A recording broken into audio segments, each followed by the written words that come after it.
So, how's your weekend going?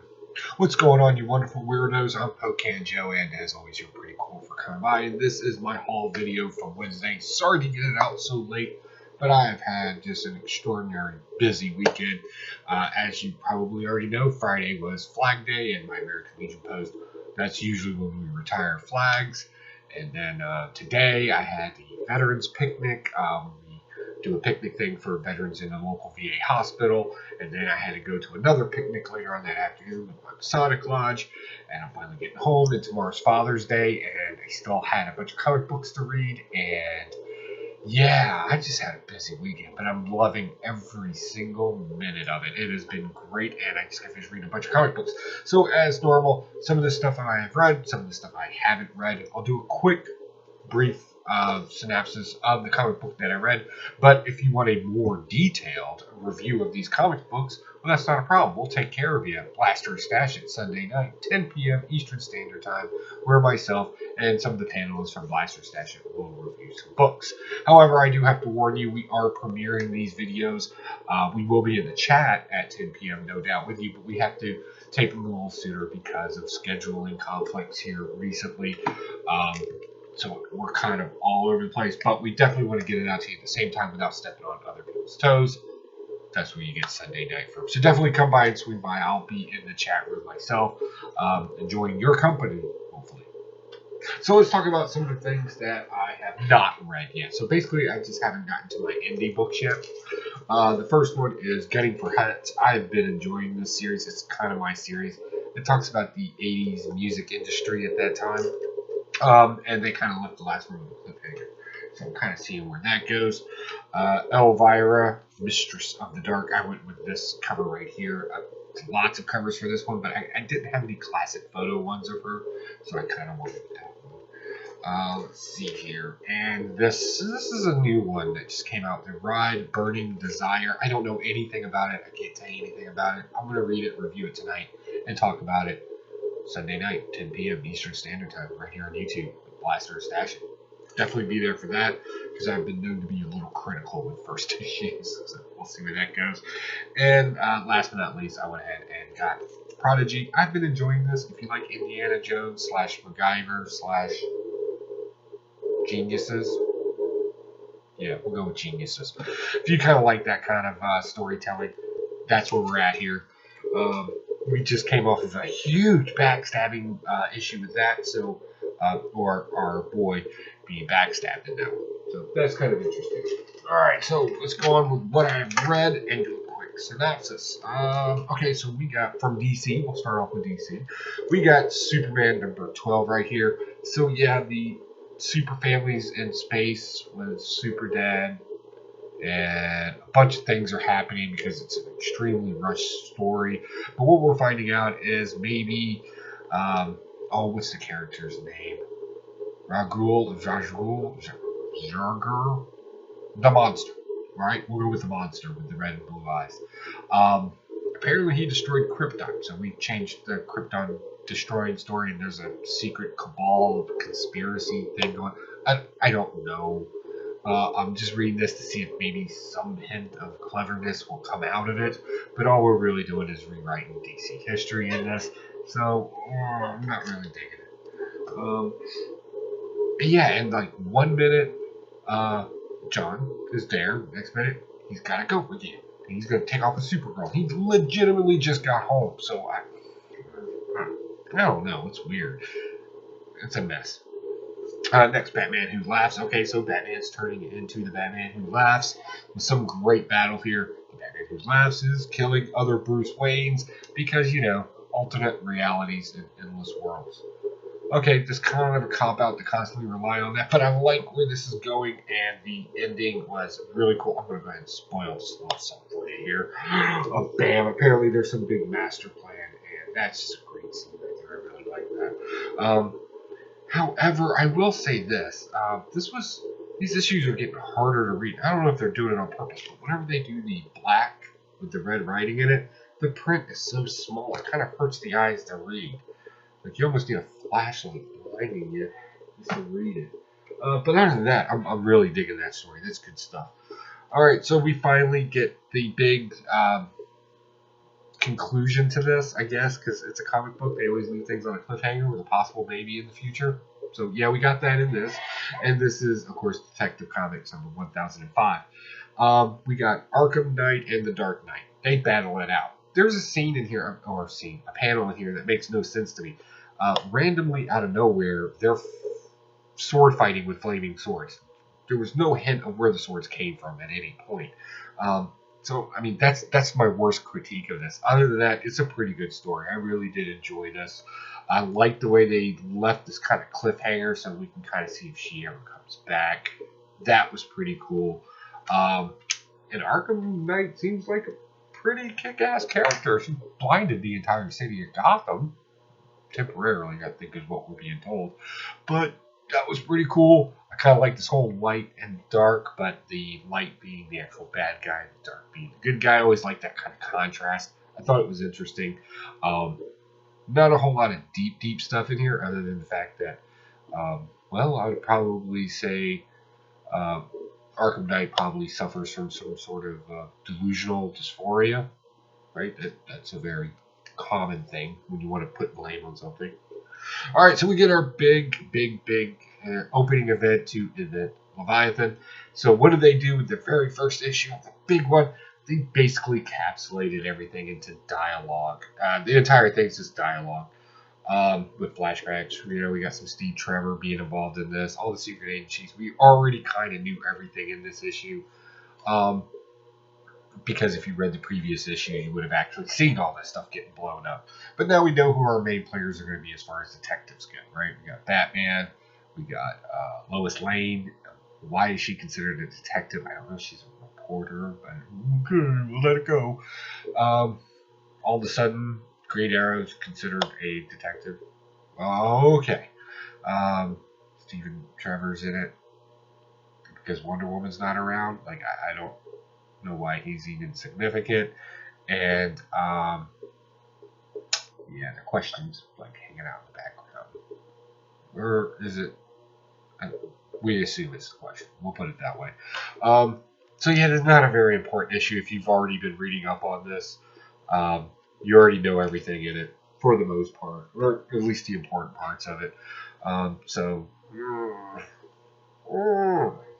Okay, so what else we got here? We got Venom number 15. I went with this beautiful cover right here with Spider-Man on the cover.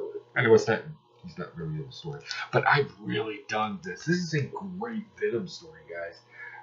We're moving into Marvel if you didn't catch that. Man, this is some deep, well, it's not really deep. Let me rephrase that. This is some interesting stuff. So what we've been dealing with is Venom, or Eddie Brock, has the dream stone that he got from a witch, and so did the pumpkin dude, Jack-o'-lantern, that's his name. And they've been battling it out in New York, and we were left with Eddie Brock in this kind of cool, kind of like Viking-ish type armor stuff, right? And basically we find out that the Dreamstone can kind of formulate into whatever your imagination is. So yeah, Eddie Brock uses rage and shame and all this other great negative influence in his life to kind of project and fight. And what is he finding out? It's not working, right? So Eddie Brock gets this big light bulb of an idea where it looked like he smashed the stones rather than passed the power. I'm not really sure. The panel wasn't very clear on that. But he passes the powers out to the people that are trying to get away.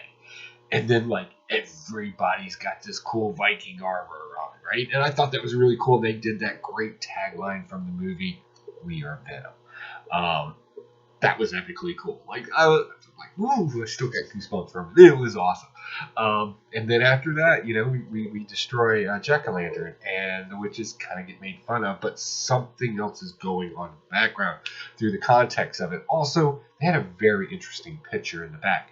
If you look in the back, look at next month's issue. Focus on it for a second. You'll see Rhino in the background, Eddie Brock's eating ice cream, and the kids eating a stack of pancakes. But if you want to see something interesting, focus on the ice cream for a second and take a look at what it's doing. I don't want to ruin it for you, but I know we got great stuff coming. I think it's very interesting. I think it's what everybody's been predicting. But just take a look at the ice cream and just focus on it for a second, and you're gonna see. You're gonna be like, why is it? Oh, that's what's gonna happen to you. I predicted it. Next, I picked up War of the Realms #3. Now I've already had this, but I just wanted that cover. So really, it's just a cover swipe. I swore I would never buy anymore, but I just really like that. Punisher with a sword. Yeah, why not? Ooh, let's talk about some Immortal Hulk. First off, right there in the beginning, we get a great Shakespearean quote from Much Ado About Nothing. I would eat his heart in the marketplace. If you don't, I don't want to ruin that for you. I really want people to look that one up because it's a very interesting line and why he says that. But this is a great story. We're basically focusing on Red Harpy on this one, and she does something kind of out of character, I guess. Like, she jacks up the Hulk, and we kind of find out what she is, right? She kind of explains it in these very narrated blocks throughout the entire thing. I don't know how I feel about it yet, though. I don't know if we're going to go with some sort of cop-out trope here, but the ending, I'll spoil it. It's so hard to review comic books without spoiling them. I'm not good at it. So I'm going to go ahead and spoil it. I got to open this up for you because it was just... It's at the very last picture. There she is, munching down on his heart like it was leftover pizza, just tearing it up. Yeah, and this is a great comic book. Abomination's great in it. I thought they did a good job in that. It's definitely a horror comic book, and it's great when monsters fight. So I've been enjoying that. Moving on, Amazing Spider-Man. Boom. We find out the most scariest thing about our new villain, our unnamed villain, as he walks around. He has motive. He has more motive, and he has some sort of affiliation with Amazing Spider-Man, or Spider-Man, I guess I should say. It's interesting, and those will always make the best villains, right? The ones that kind of make sense, kind of live by a code or some sort of rule, but they're still villains. That's interesting. And, of course, we get another Savage 6 rebirth of them, I guess we should say. So, yeah, that's kind of interesting. I think we got some good, scary stuff coming up, and Chameleon's coming into play. I've always liked the Chameleon. I always thought him to be kind of a slick bad guy. And, of course, Craven's son picks up the mantle to be the hunter now. So, we still have a Craven in the universe. Lots happened in this issue. Definitely, if you haven't read it yet, put it up to the stack there. And let us know what you think about it on Blast It, Stash It, review it. And that's 10 p.m.